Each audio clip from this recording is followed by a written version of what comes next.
Windows 11 has finally gotten up to around a 30% market share across all Windows PCs, which is a new all-time high. But that's not very impressive once you realize that it came out over 3 years ago now. Comparatively, in the same time frame, Windows 10 has already reached a majority market share across all Windows devices, and it stays that way to this day. On screen right now, I have a chart showing the Windows version market share worldwide over the past year. What you'll notice is that Windows 10 is still the king. It has been consistently at 70% for quite a while now, and it only just recently, like half a year ago, fell under that. Meanwhile, Windows 11, after all of this time, after many years, it's only gotten to around about the 30% market share. And the reason for this comes down to two very simple reasons. One is the performance, and second is the specs required. You see, I think that is no surprise that Windows 11 has a lot of bloatware. There are many videos made on it, and there is a reason for that. For example, this is my task manager while I'm recording this video right now.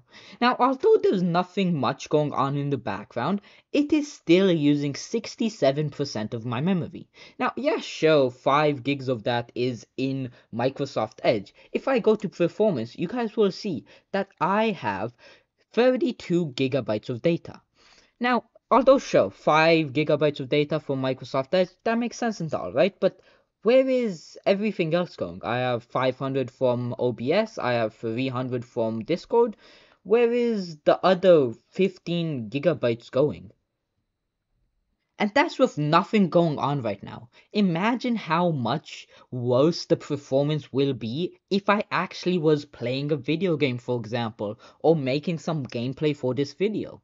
Just a year ago, when I had a Windows 10 desktop, I had 8 gigabytes of DDR3 RAM. That stuff is practically ancient right now. I had absolutely no graphics card to speak of, and I had an i7 5th gen. Overall, some of the worst specs that you could ever see on a machine. And yet I was still able to run a bunch of different applications. I was able to have 100 tabs open in Microsoft Edge without having to use 5 gigabytes of RAM to do so.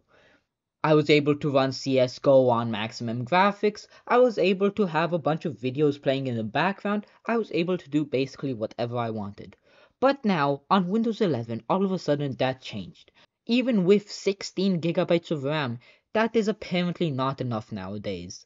But I'm not going to dilly-daddle more on this topic, since I know that most of you guys probably know about the insane amounts of bloatware that they added to Windows 11 for no reason. If you guys don't, you guys can check it out from a person who's more experienced than I am. I'm probably going to say something stupid, so I'll leave it to the professionals. But the second reason why I don't think that people are using Windows 11 is because of the requirements to run it.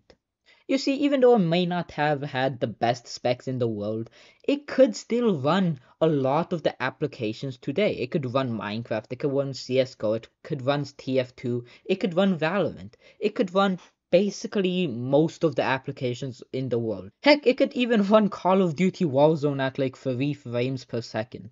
But because of the requirements set forth by Microsoft, it couldn't get upgraded to Windows 11. And now I'm kind of happy because of it, since it doesn't have to deal with all of the bloatware in the system. And also, something else that I want to point out is the innovation. You see, all of the other reasons I've outlined in this video can be summed up to, okay, yes, sure, it's a minor inconvenience for people. Like, yeah, it has a bit of bloatware, so what, who cares? You need to spend some more money on some more RAM. And the requirements are a bit bigger, yeah, sure, just buy some more RAM and you're all good. But at the end of the day, if there is no innovation for an operating system, then there is no reason for somebody to update. You see, many apps are still compatible with Windows 10. Most of them, a large majority are. And the reason for this is because that it was just a good operating system. It worked and it worked well. But what did Windows 11 do? Well, it still works, but it has some bloatware, which means that it works less well than Windows 10.